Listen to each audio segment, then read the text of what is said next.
দর্শক, আসসালামু আলাইকুম। শুরু হলো হোমস্টোন টেলি প্রেসক্রিপশন। আপনাদের সাথে আছি আমি ডাক্তার সজল আশফাক। আপনারা জানেন যে হোমস্টোন টেলি প্রেসক্রিপশন চ্যানেলের একটি সরাসরি টেলিফোন অনুষ্ঠান। এই অনুষ্ঠানে আমরা স্বাস্থ্য ও চিকিৎসা বিষয়ে বিভিন্ন প্রসঙ্গ নিয়ে আলোচনা করে থাকি। সেই সঙ্গে টেলিফোনে প্রাপ্ত আপনাদের বিভিন্ন জিজ্ঞাসার জবাব দেওয়ার চেষ্টা করে থাকি সরাসরি এই অনুষ্ঠান থেকেই। দর্শক, সাম্প্রতিককালে সারা বিশ্বে একটি রোগ নিয়ে ব্যাপক আলোচনা হচ্ছে এবং বিভিন্ন দেশে এই রোগটি মহামারী আকারেও ছড়িয়ে পড়েছে। আপনারা জানেন যে সেই রোগটি হচ্ছে সোয়াইন ফ্লু। তারই ধারাবাহিকতায় সাম্প্রতিককালে আমাদের দেশেও এই রোগটির প্রাদুর্ভাব দেখা দিয়েছে। ইতিমধ্যে প্রায় কয়েকশো লোক এই রোগে আক্রান্ত হয়েছে এবং শেষ খবর পাওয়া পর্যন্ত মনে করা হচ্ছে যে 2 জন লোক এই রোগে আক্রান্ত হয়ে মারা গেছেন। এ নিয়ে আমাদের দেশে ব্যাপক সচেতনতামূলক কার্যক্রম শুরু হয়েছে। আজকে আমরা এই বিষয়গুলো নিয়ে কথা বলবো। আমাদের আজকের বিষয় হচ্ছে সোয়াইন ফ্লু এবং আমাদের করণীয়। এ বিষয়ে আপনাদের বিভিন্ন প্রশ্নের উত্তর দেওয়ার জন্য উপস্থিত আছেন ঢাকা মেডিকেল কলেজ ও হাসপাতালের মেডিসিন বিভাগের সহযোগী অধ্যাপক ডাক্তার মোহাম্মদ জহিরুদ্দিন। ডাক্তার জহিরুদ্দিন, আপনাকে চ্যানেল স্টুডিওতে স্বাগতম। দর্শক, আগেই বলেছি আমাদের অনুষ্ঠানটি সরাসরি সম্প্রচারিত হচ্ছে। অনুষ্ঠানের টেলিফোনের মাধ্যমে আপনি অংশ নিতে পারেন। কিছুক্ষণের মধ্যেই টিভি স্ক্রিনে আমাদের সেই নাম্বারগুলো ভেসে উঠবে, যে নাম্বারগুলোতে আপনি ফোন করবেন। আমরা আপনার ফোনের অপেক্ষা রইলাম। ততক্ষণ আমরা আজকের বিষয়ে কিছুটা আলোচনা করব।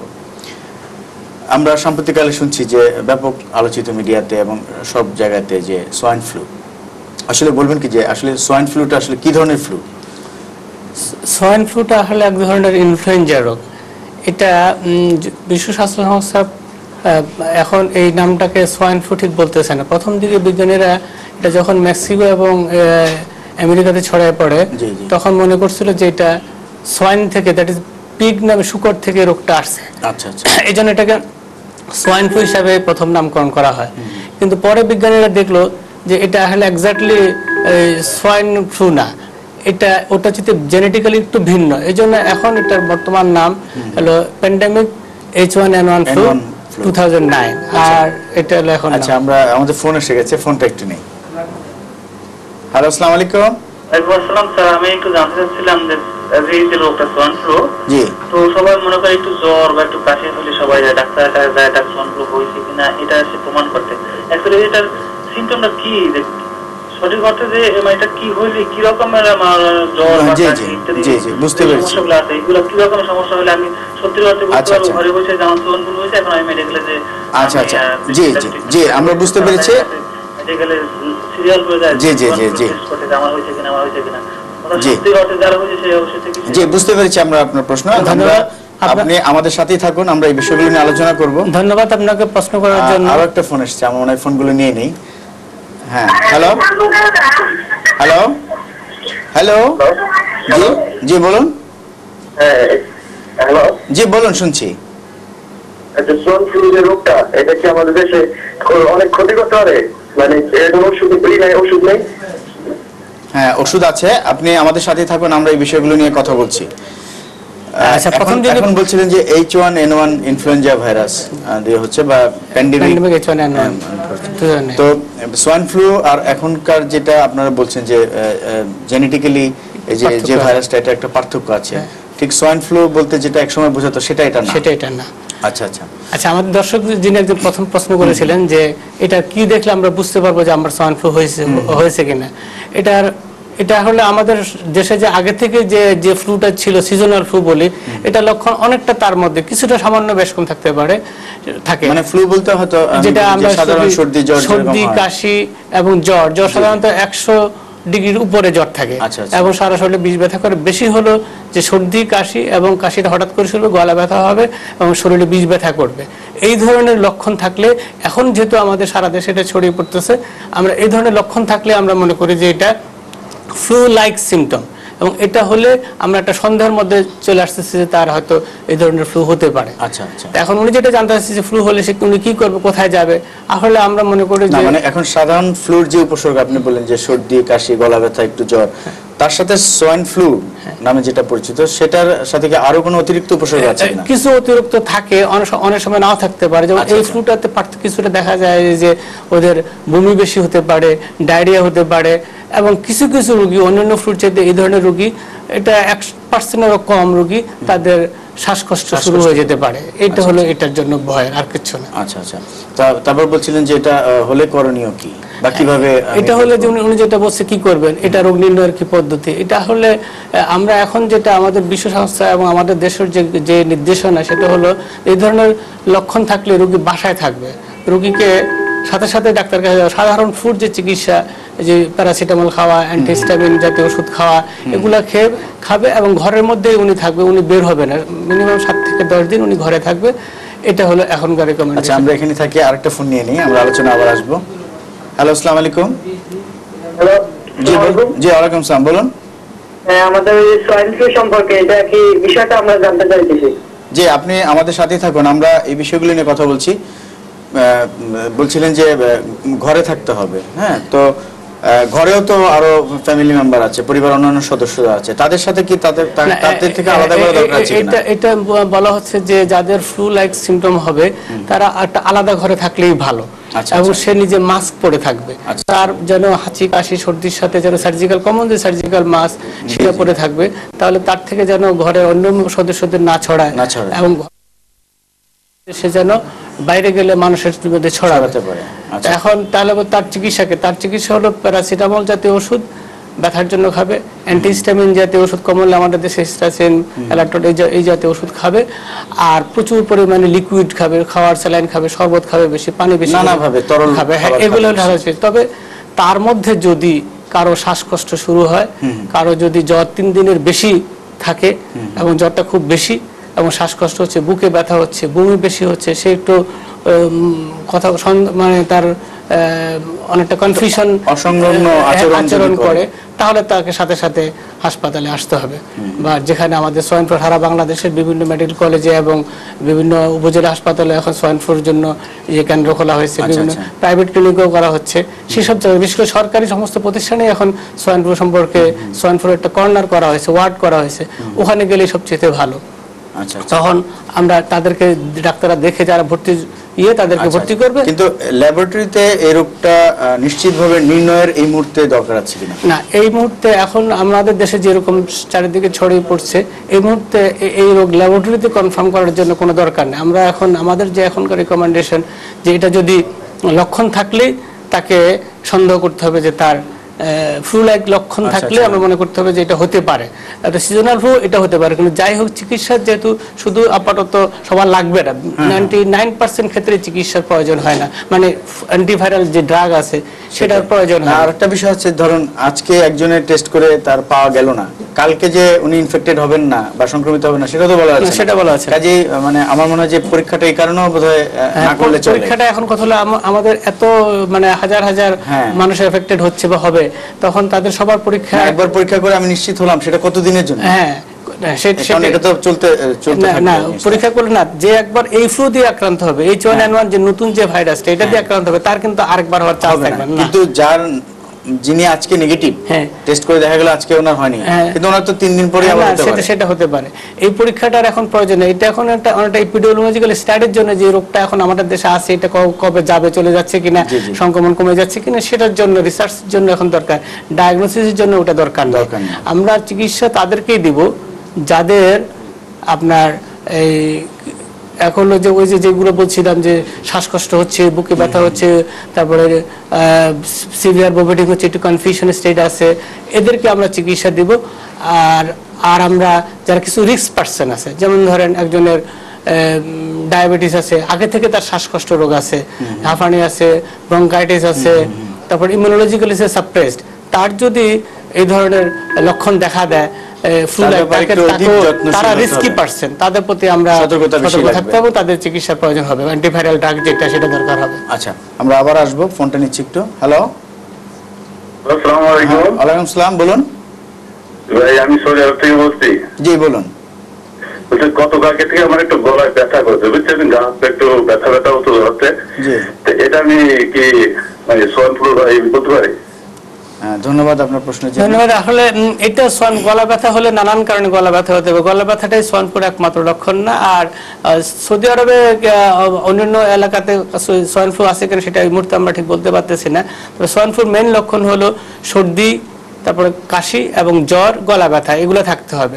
এগুলো থাকলে এবং ওই এলাকাতে আশেপাশে আরো মানুষের এই ধরনের ফ্লু হচ্ছে, তখনই আমরা সেটা সন্দেহ করবো। সৌদি আরবে এই ধরনের আছে কিনা সেটা তো বলা যাচ্ছে না, কিন্তু শুধু গলা ব্যথা হলে আমরা কখনোই শুধু সোয়াইন ফ্লু হয়েছে বলা যাবে না।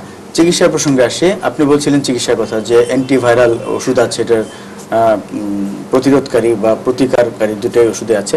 তো এই ক্ষেত্রে যে ওষুধটা আপনারা বলছেন, এই ওষুধটার যথাযথ প্রয়োগের ব্যাপারে আপনি একটু যদি বলেন। কারণ হচ্ছে যে আমাদের দেশে আপনি জানেন যে কোনো ওষুধই কিন্তু প্রেসক্রিপশন ছাড়া পাওয়া যায় এবং রোগীরা কিন্তু তার নিজের ইচ্ছা মতো সেটা গ্রহণ করতে পারেন। সেক্ষেত্রে ভবিষ্যতে কি কি ধরনের ঝুঁকি হতে পারে? না, এই ওষুধটা আসলে ইনডিসক্রিমিনেট ইউজ করা ঠিক হবে না এবং সব রোগীর ওষুধ লাগবে। প্রায় 99% ক্ষেত্রে এই ওষুধের প্রয়োজন হবে না।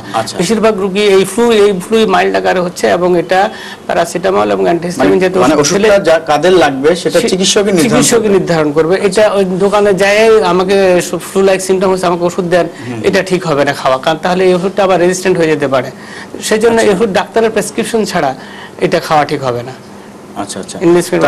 এই যারা এই সোয়াইন ফ্লুর এই কার্যক্রমের সাথে জড়িত, বিশেষ করে স্বাস্থ্যকর্মী যারা আছেন, ডাক্তার যারা আছেন, তারা কি কোনো প্রিভেন্টিভ বা প্রতিরোধকারী কোনো ওষুধ নিতে পারেন কিনা? না, এটা অ্যাকচুয়ালি এই ব্যাপারে যে আমাদের মেন হলো ডাক্তারদের এবং যারা স্বাস্থ্যকর্মী তাদেরকে এখন পর্যন্ত প্রতিরোধক ওষুধ খেতে বলে না, কারণ আমরা তো কন্টিনিউয়াস এক্সপোজার হবে। আগে রিকমেন্ডেশন ছিল, প্রথম দিকে রিকমেন্ডেশন ছিল যারা এক্সপোজ হবে তারা কন্টিনিউয়াস, যারা এক্সপোজ হবে 6 সপ্তাহ প্রোফাইল্যাক্টিক মেডিসিন খাওয়ার জন্য, আর যারা যারা একদম কনফার্ম রোগীরা সংস্পর্শে আসবে তাদের 7 দিন খেতে হবে।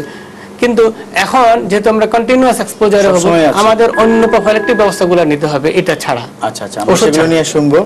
ফোনটা নেই। Hello hello. হ্যাঁ জি, আসসালামু আলাইকুম। আসসালামু আলাইকুম। জি বলুন। হ্যাঁ হ্যালো। জি শুনছি, বলুন।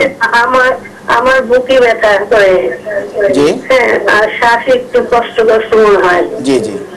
এখন কি এটা কি করণীয় এখন? আপনার কি এই ধরনের সমস্যা? হ্যাঁ, না, আপনার কি এই ধরনের সমস্যা আগেও ছিল? আগে ছিল, যে শ্বাসকষ্ট ছিল। মানে কি হাঁপানির মতো? হ্যাঁ হ্যাঁ, মাঝে মাঝে হয়। জি, আপনার বয়স কত?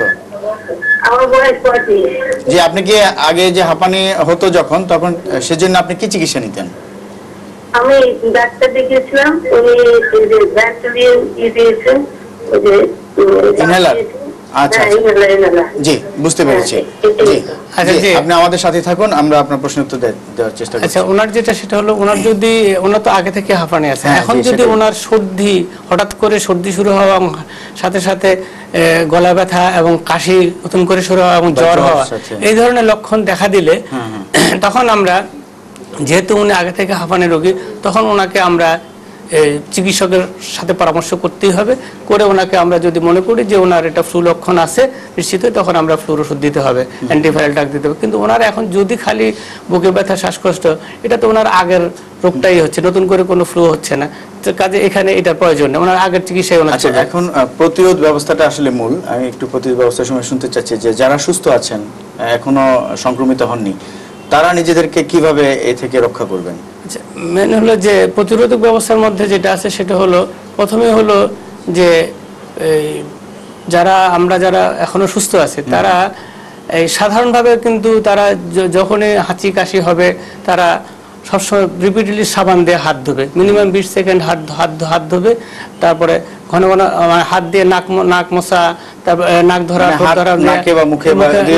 না লাগানো। তারপরে যতটুকু পারে পাবলিক গ্যাদারিং গুলাকে না যাওয়া যেখানে, আর যদি সে কোনো ফ্লুর কন্ট্যাক্টে চলে আসে, মানুষের ভিড়ে, হ্যাঁ, যদি ফ্লুর কন্ট্যাক্টে চলেই আসে, তখন তাকে ফ্লুর কন্ট্যাক্টে আসলে, সে যখন কোনো ফ্লুর কন্ট্যাক্ট রোগীর কন্ট্যাক্ট আসবে, তখন তাকে সে সার্জিক্যাল মাস্ক পরতে পারে। ইন জেনারেল কিন্তু সার্জিক্যাল মাস্ক পরলে তার কোনো প্রোটেকশন নেই। কি এটা রিকমেন্ড করেন কিনা যে ধরুন এই আজকালকার দিনে যে আমরা যে বাসে চললে তো একটু ভিড়ভাট্টা হয়, বা আমাদের রাস্তাঘাটে বা মার্কেটগুলোতে ভিড় থাকে, এখন ঈদের শপিং চলছে, এক্ষেত্রে কি ওই সময়টাতে মাস্ক ব্যবহার করা উচিত? WHO কিন্তু এখন পর্যন্ত ইন জেনারেল পাবলিককে মাস্ক পরতে রিকমেন্ড করে না, কারণ মাস্ক পরে কিন্তু সার্জিক্যাল যে সাধারণ মাস্ক আছে, এটা মাস্ক পরে কিন্তু সোয়াইন ফ্লু প্রিভেনশন হয় না। এটা মাস্কটা পরতে বলা হয় রোগীদেরকে, যে রোগী হবে যার হাঁচি কাশি শুরু হয়ে যাবে, সে সাথে সাথে যেন মাস্ক পরে। মাস্ক পরলে কি হবে, ওই সার্জিক্যাল মাস্কটা তার থেকে ট্রান্সমিশন ছড়ানোটা কম হবে, তার যে হাঁচির সাথে যেটা ছড়ায়, কাশির সাথে যেটা ছড়ায়, সেটা তো তার মানে বলতে চাচ্ছেন যে মাস্কটা যিনি পেশেন্ট বা যিনি রোগীর জন্য বেশি গুরুত্বপূর্ণ, উনি যদি মাস্ক পরেন তাহলে ওনার থেকে রোগটা বাইরে আসবে, ওনার থেকে ছড়াবে না। আর মানুষ যে ওই রোগীটার কন্ট্যাক্টে আসবে, তার আত্মীয় স্বজন, তার ঘরের তারা তখন ওই যে ওর কন্ট্যাক্টে তারা সার্জিক্যাল মাস্ক পরতে পারে। আচ্ছা আচ্ছা, তো আরো একটি ফোন নিচ্ছি। হ্যালো, আসসালামু আলাইকুম। ওয়ালাইকুম আসসালাম।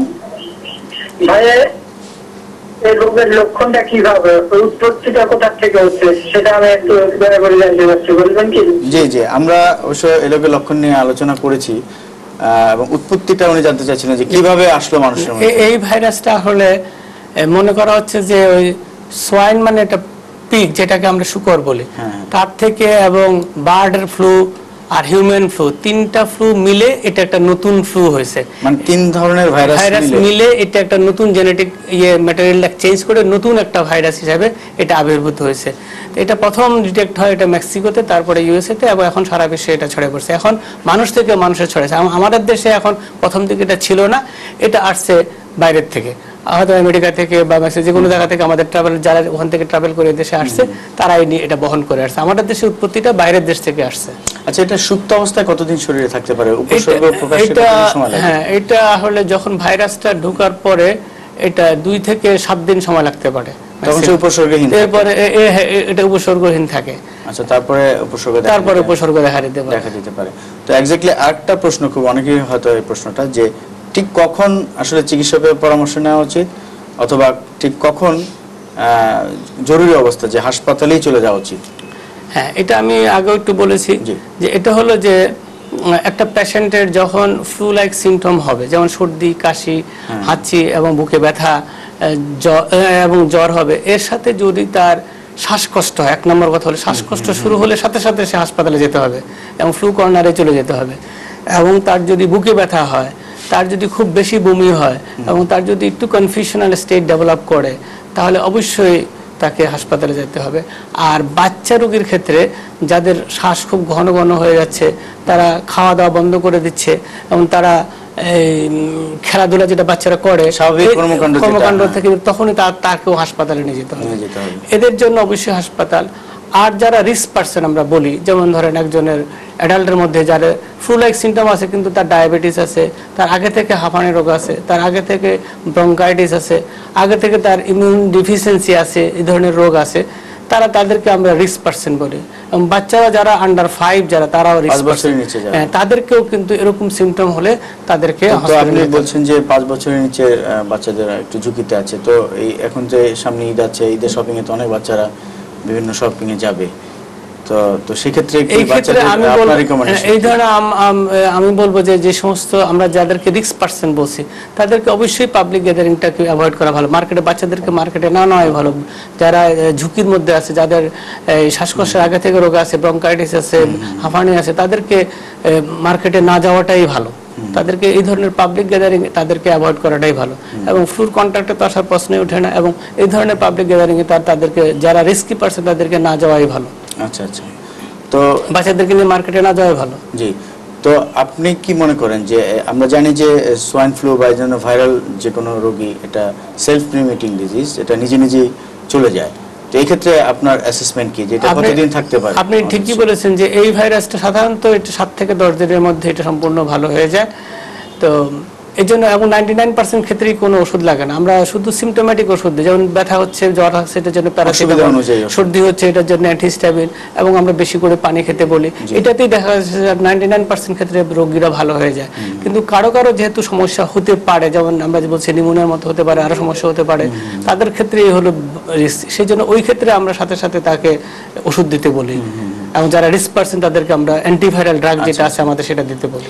এই রোগে মৃত্যুর হার কেমন?